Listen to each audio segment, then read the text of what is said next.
what did you feel about Monica's story? What stuck out to you? So I actually pulled this up because I was trying to remember exactly what it was that she said. So,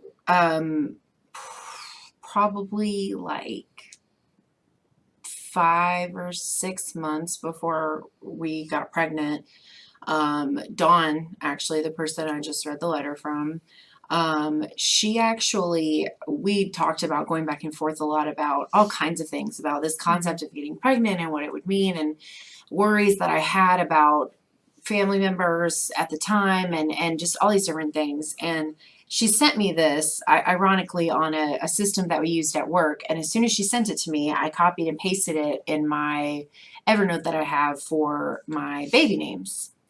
And so I'm just going to read it really quick, and then I'll talk about all the things that stuck out to me because there's quite a few.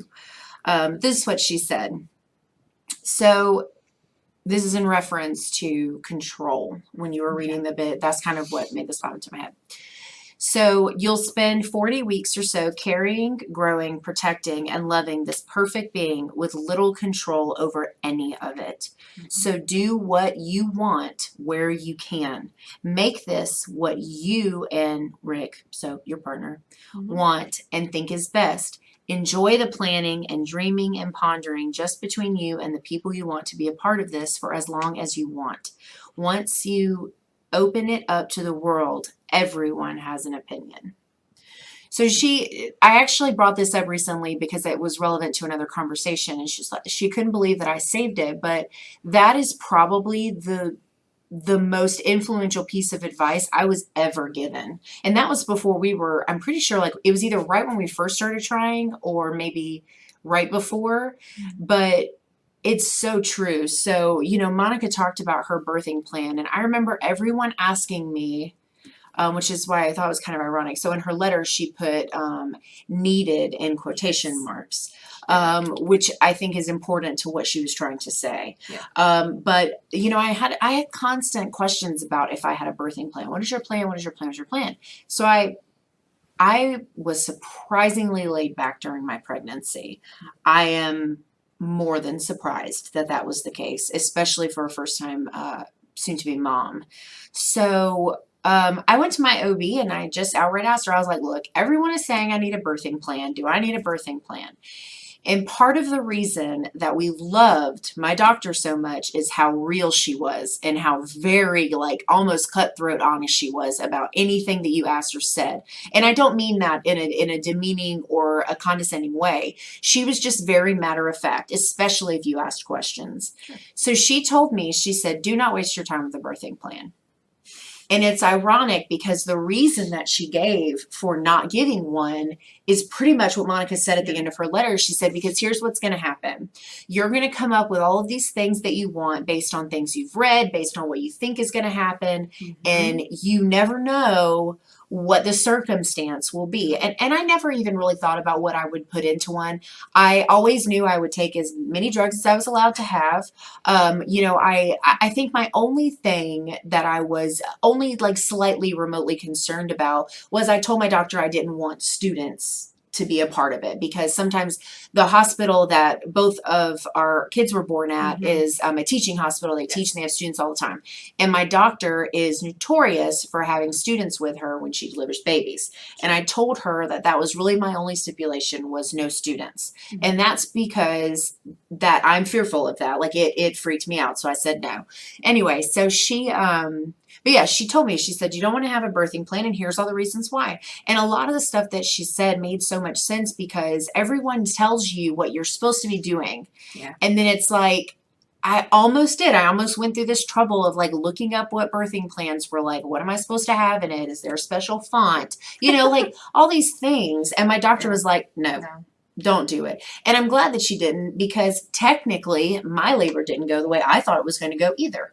Technically, I was very fortunate that I was able to deliver vaginally, but there were a lot of things that happened that I did not anticipate, including a not so great experience in the hospital at the very beginning. Postpartum care, there is no better. But, before that was a totally different story. But it also Monica's story also kind of reminds me when we first started to decide that we were going to do Humanizing Moms, I reached out to my mom because I mean, I have siblings that are quite a bit older than me. And I thought it would be really great to have a perspective of someone who has like grandchildren, like just out of curiosity to see what their It's a perspective very would be. different time. For sure. No, Yeah. 100% it is. She told me she said that she'd love to be a part of it. She said, but Angel, I don't remember anything from that. So we started chit chatting about like what it was like when she had, her oldest, my sister, Dina. And, you know, she told me this horror story about how, she ended up being a C-section. Dina was too big, and again, different time. Dina's in her 40s. And, you know, she said that after they took her out, she didn't see her for over 24 hours. So she did, and this is what she did. She was able to share. She told me, she said, I do remember I was not connected to her the first time they brought her to me, because she said, first of all, I didn't go into labor like that. I didn't get to feel any of those motherly things of giving birth. So I already felt bad because of that. And then added to the fact that they took her away and I didn't see her. Yeah. She said that when they brought her, she was just kind of like, okay, well, I guess here's this thing that I have to take care of now. And they are ridiculously close now. So if by some chance there's anyone out there that has felt this way, it does change. It does get a lot easier, and it changes with time. But so it just kind of reminded me about that, because I cannot imagine. I was able to hold my son within, I'd say, about 10 minutes, because they clean him up and they do all that stuff. And I was able to hold him, and I got my golden hour. And it's interesting because I don't think I've ever really thought about that moment and what it really meant until hearing from somebody that didn't have it. Yeah. And I think that's crazy. That's when I started to kind of like have to Yeah. suck it back. But like, you know, that's crazy. I don't know. I can't even imagine what that must have felt like for her. And then, of course, the other thing that I could relate to was the breastfeeding. Yeah. I wasn't horribly successful. I was for a couple of months, but as soon as I went back to work, which was only 6 weeks later, I had a huge decrease in production because I wasn't around my baby all the time. And my body just couldn't keep, well, the other thing was he had a very big jump in food. The kid likes to eat. So I wasn't able to keep up. Yeah. And I would sit in that mother's room with that machine attached to me for an hour just to get like 3 ounces of milk. Yeah. And I would feel, and all of those things that she said, you know, I felt like my body is supposed to do this. It's supposed to provide for my baby, and it's not. I'm doing everything I can. I did cookies and drinks, and I made stuff, and I bought stuff, and I drank nasty tea, and I did everything I was supposed to do, and it wasn't working. And it's hard because I don't think in the moment you realize, again, just how little control you have over it, because you can do everything right and not be able to breastfeed. It happens all the time. All the time. And then you have conversations, you know, I've had conversation in particular with one individual that every time I brought it up, it was, oh, just quit. It's not worth it. Just quit. And it's like, well, that's not super helpful. And then you have the other people who are like, I don't want to say overly helpful, but it's like people don't really know how to respond when you're struggling, because they're like, Yes. I don't know, good luck. You know, it's hard for them, I think. It is. So with Monica, when she was actually at our house the week before she gave birth to her son, Oh, wow. because of the hurricane. Mm. Her husband's job has an office in our city as well. And so they were here for an entire week. They brought them up here because they didn't have, I mean, there was no water. Right. She's 38 weeks pregnant, 39 weeks pregnant. Oh, yeah. And that was stressful. And her OB office was closed, and it was a lot. And I remember, like, we talked a lot about, because I did have success with breastfeeding. I mean, we still do. And I remember talking to her about different things, and I try not to make it fluffy because it wasn't easy in the beginning. Yeah. My daughter had a tongue tie. That was an incredibly painful month, the first month of her life. It's all gums. The child latched with gums. Anyways, but I remember having conversations with her, and Right. I tried to give her realistic expectations of it's certainly not easy. It takes work on both sides. Um, but you do read a lot of stuff where it's like, you're fine. It comes natural. You're going to be good at it. But it's not true for everybody. It's not true for everybody. And when you were struggling, I wasn't quite sure how to. It was awkward. And that's And okay. I mean, it's okay that it that's how was. people feel. It's And hard. like I just tried to be encouraging of like, well, hopefully that will help. And Yeah. I would ask, I was like, well, how did that stuff work? Did it help this Right. time? And Right. all you can do is be supportive. Whatever, I mean, ask what they need from you. That's helpful. But the other thing with Monica was talking about the birthing plan. Mm. I did not write out a birthing plan. The app I used, which I loved, had a thing where you could make your own birthing plan. I just never did it. But hypnobirthing is something that we did. And I passed that course information along to Monica. And what I do know is that the meditation and everything at least helped with her anxiety before going into labor, because it actually helped me too. I was really chill through my whole pregnancy. It was very strange for me, and I'm an emotional being, and I was not. It was very strange. I'm sure my husband thought I had been abducted by aliens or something. He's nodding right now, actually, saying yeah, that's what he thought. So he was so concerned, though, because I didn't want to do, I have a high pain tolerance, and I didn't want to do medication. I wanted to do hypnobirthing. Like, I was so in tune with it, and I thought we would be able to be successful with it.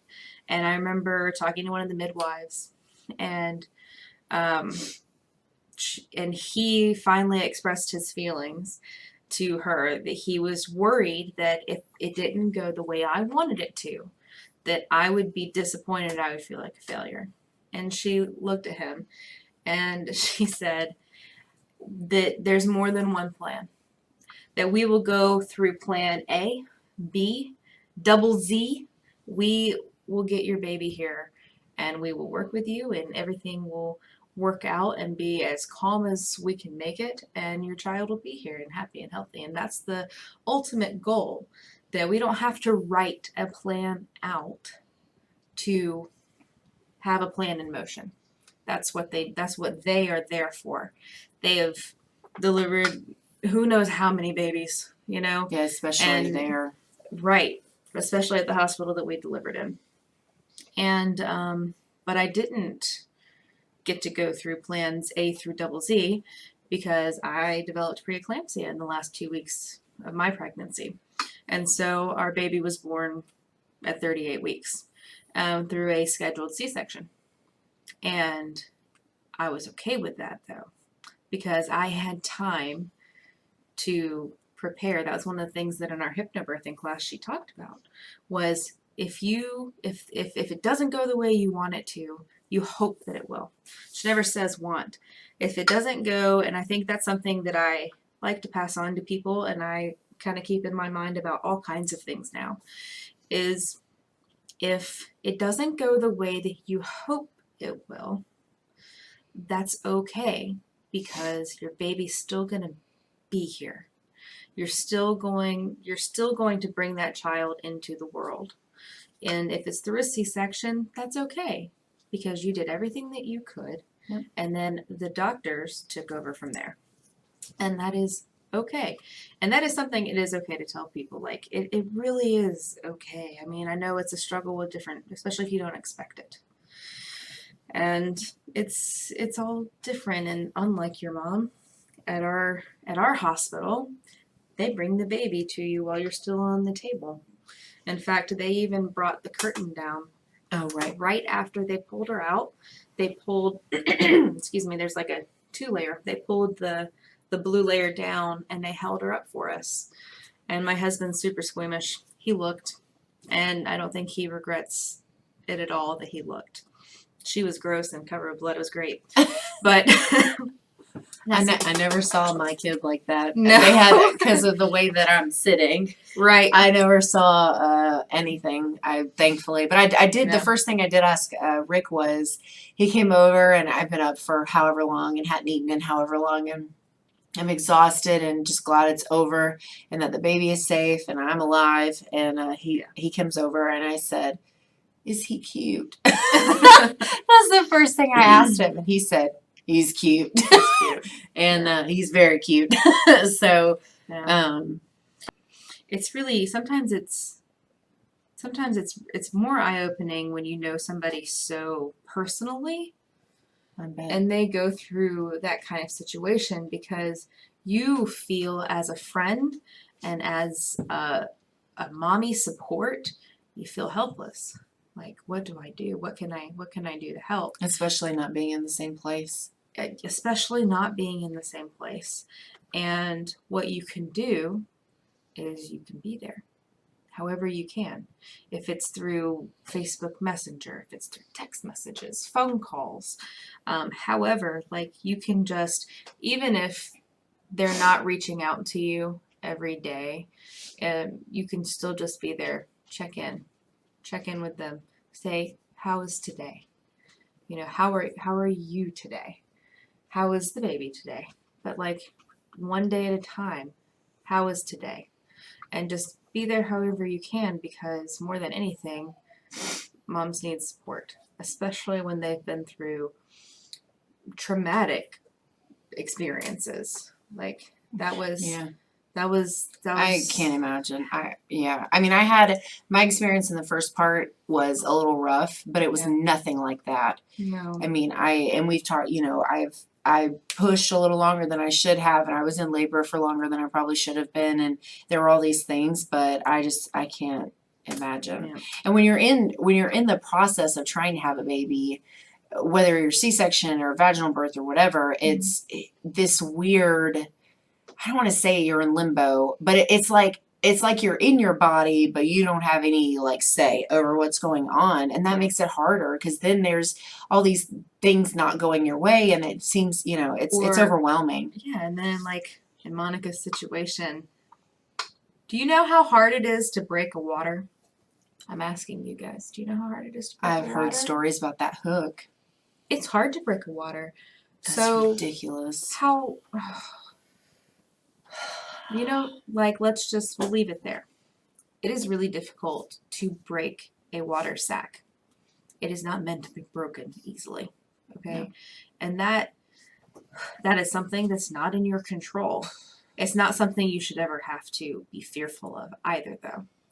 So that is a different topic and tangent that maybe we'll explore one day. Yeah. I do know the hospital that she delivered at also has, they also do teaching there. There's student doctors and nurses that are there too. Yeah. Not quite like where we delivered, but what I can say about Monica is that she is a great mother, and she is so much stronger now. It may not feel like that every day, but she is so much stronger now than she was before, and it's been a journey. Her little guy will be 1 in November, the beginning of November. And he's so cute.